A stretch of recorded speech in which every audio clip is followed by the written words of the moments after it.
जीवन आज की इस वीडियो में हम लोग देखेंगे क्लास 8 का चैप्टर नंबर 4 हिंदी बुक का जो कहानी है आपका बाल गोविंद भगत। इसे हम लोग इस वीडियो में पढ़ेंगे और इसके जो हार्ड मीनिंग है सारे को समझेंगे। सरल भाषा में आपको समझाया जाएगा, तो वीडियो को लाइक और चैनल को सब्सक्राइब कर लीजिए।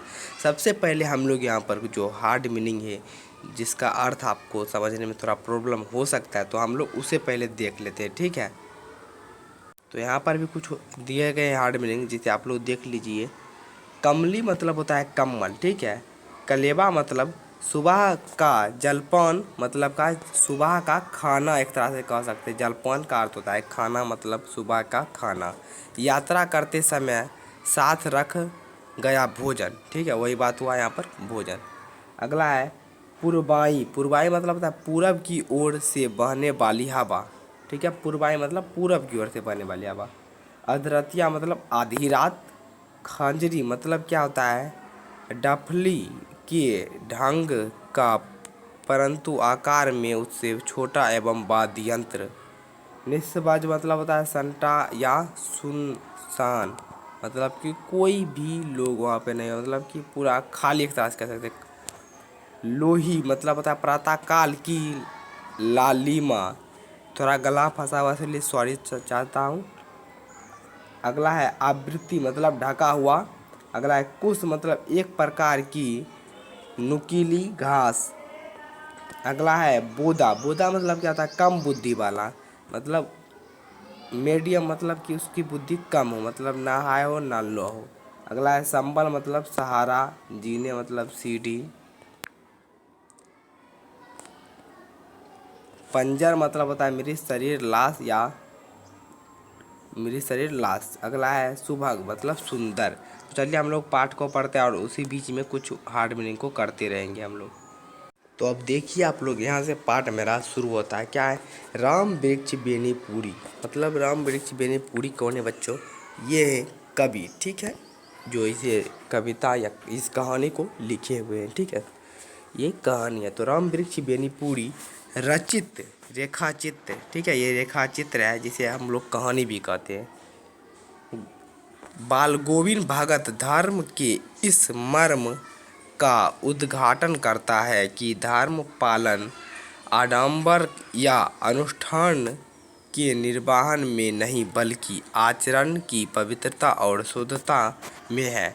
ये बात बिल्कुल ही सही है कि धर्म पालन मतलब कि एक तरह से बाह्य आडंबर नहीं है, मतलब दिखावा नहीं है, ठीक है। ये मतलब हमारी आचरण की शुद्धता में है, पवित्रता में है, ठीक है।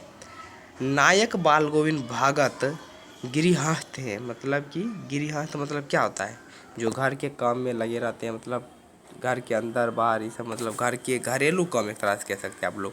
उनकी वेशभूषा भी साधुओं जैसी नहीं है, लेकिन उनकी दिनचर्या और निर्णय मनुष्यता की सच्ची और सही परिभाषा रचने में सहायक है। क्या है उनकी वेशभूषा तो साधु जैसी नहीं है, लेकिन जो वो निर्णय लेते हैं वो मनुष्यता की सही परिचय देता है। इस पाठ के माध्यम से आप एक नई गद्य विधि रेखाचित्र की विशेषताओं का रूप में भी परिचित होंगे, जानेंगे। चलिए हम लोग पाठ को अब आरंभ करते हैं। देखिए वीडियो लंबी होगी लेकिन आप पूरा देखिएगा, आपको समझना है सारा कुछ। जब आप समझ जाइएगा तो आपका क्वेश्चन आंसर भी आसानी से बनते जाएगा। क्या बाल गोविंद भगत मांझले कद के गोरे चिट्टे आदमी थे। तो बाल गोविंद भगत कैसे आदमी थे? मांझले कद मतलब छोटे, ना ही ज़्यादा छोटा ना ही ज़्यादा बड़े, और गोरे चिट्टे आदमी थे।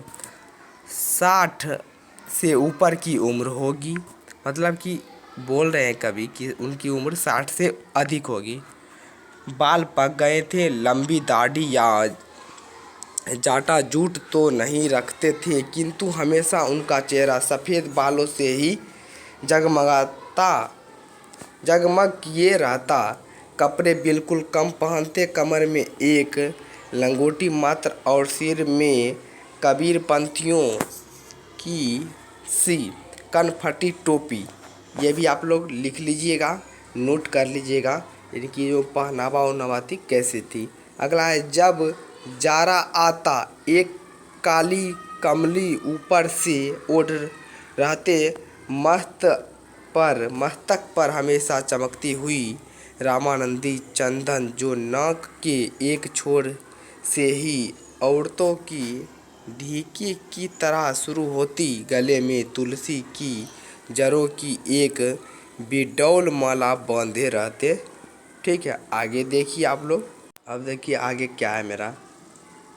ऊपर की तस्वीर में यह नहीं माना जाए कि बाल गोविंद भगत साधु थे, नहीं, बिल्कुल गृहस्थ। उन्हीं गृहिणी की तो मुझे याद नहीं, उनकी गृहिणी को तो मुझे याद नहीं, उनके बेटे और पतोह को तो मैंने देखा था। थोड़ी खेताबाड़ी भी थी, एक अच्छा साफ सुथरा मकान भी था। अब देखिए, किंतु खेताबाड़ी करते परिवार रहते भी बाल गोविंद भगत साधु थे। साधु की सब परिभाषाओं में खरे उतरने वाले कबीर को साहब मानते थे। उन्हीं के गीत को गाते, उन्हीं के आदेश पर चलते, कभी झूठ नहीं बोलते, खरा व्यवहार रखते, किसी से भी दो ठोक बात करने में संकोच नहीं करते, ना किसी से खामखा झगड़ा करते, मतलब बिना फायदे के लड़ना। खामखा झगड़ा करना मतलब बिना फायदे के लड़ना। किसी की चीज़ नहीं छूते, मतलब बिना पूछे किसी का चीज़ नहीं छूते, ना बिना पूछे व्यवहार में लगते। इस नियम को कभी कभी इतनी बारीकी तक ले जाते कि लोग को कुतूहल होता, मतलब लोग को, मतलब एक साथ कुतूहल, मतलब आप लोग जिस तरीके जो भाषा को समझेंगे, मतलब कि जलन होता है एक तरह, ठीक है, जिसे आप समझ जाएं, इसलिए मैंने जलन शब्द का यहाँ पर प्रयोग किया है। कभी वह दूसरों के खेत में शौक के लिए भी नहीं बैठते। वह गृहस्थ, लेकिन उनकी सब चीज़ साहब की थी। जो कुछ खेत में पैदा होता, सिर पर लादकर पहले उसे साहब के दरबार में ले जाते, जो उनके घर से 4 कोस दूर था। एक कबीरपंथी मठ से मतलब वह दरबार में भेंट रूप में रख लिया जाता और प्रसाद रूप में जो उन्हें मिलता उसे घर लाते और उसी से गुजारा चलाते। अब देखिए, अब है, इन सब के ऊपर मैं तो मुग्ध था उनके मधुर गान पर, जो सदा सर्वदा ही सुनने को मिले। कबीर के वे सीधे साधे पद जो उनके कंठ से निकलकर सजीव हो उगते। आषाढ़ की रिमझिम है, मतलब कि बारिश। समूचा गांव खेत में उतर पड़ा है, कहीं हल चल रहे हैं, कहीं रोपनी हो रही है। धान के पानी भरे खेत में बच्चे उछल रहे हैं, औरतें कलेवा करके मेड़ पर बैठी हैं। आसमान बादल से घिरा, धूप का नाम नहीं, ठंड पूर्वाई चल रही है। पूर्वाई मतलब पूरब की ओर से हवा। ऐसे ही समय आपके कान में एक स्वर तरंग झंकार सी कर उठी। यह क्या है, यह कौन है यह? अब देखिए आगे आपका है, यह पूछना ना पड़े, यह उधर था, यह पूछना ना पड़े, बाल गोविंद भगत समूचा शरीर कीचड़ में लिथरे अपने खेत में रोपनी कर रहे हैं। उनकी उंगली एक एक धान के पौधे को पंक्तिबद्ध खेत में बीठ रही है। उनका कद एक एक शब्द को संगीत के जीने पर चढ़कर कुछ को ऊपर स्वर्ग की ओर भेज रहा है और कुछ को इस पृथ्वी की मिट्टी पर खड़े लोग के कानों की ओर। बच्चे खेलते हुए झूम उठे हैं, मेड़ पर खड़ी औरतें के होठ कांप उठते हैं। ठीक है, जब वो गीत गाते हैं तो बच्चे झूम उठते हैं और जो औरतें रहती है सबकी होठ कांप उठते हैं। मतलब कांपना मतलब क्या गया, थरथराना कह सकते हैं आप लोग। वे गुनगुनाने लगती हैं, औरतें भी गुनगुनाने लगती हैं। हलबाहों के पैर ताल से उठने लगते हैं। रोपनी करने वाले की उंगलियां एक अजीब कर्म से चलने लगती हैं। बाल गोविंद भगत का यह संगीत है या जादू? तो कहा जाता है बाल गोविंद भगत का यह संगीत है या जादू जो कि इतने लोगों को इतना चीज़ प्रदान करता है। लोग जल्दी जल्दी काम करने लगते हैं, सभी गाने लगते हैं, झूमने लगते हैं। अगला है भादों की वह अंधेरी अधरती, मतलब आधी रात, ठीक है। अंधेरी अधरतिया अभी थोड़ी ही देर पहले मूसलाधार वर्षा खत्म हुई। मूसलाधार मतलब अत्यधिक, बहुत ज़्यादा वर्षा, ठीक है। बादलों की गरज बिजली को तरफ में आपने कुछ नहीं सुना होगा, किंतु अब झिल्ली को झंकार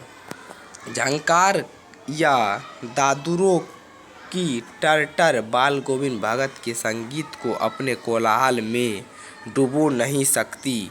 उनकी खंजरी टिमक टिमक बज रही है और वे गा रहे हैं, गोदी में पियवा चमक उठे सखियाँ चिहुक उठना। ये उनका गाना है, ठीक है, यहाँ से लेकर यहाँ तक।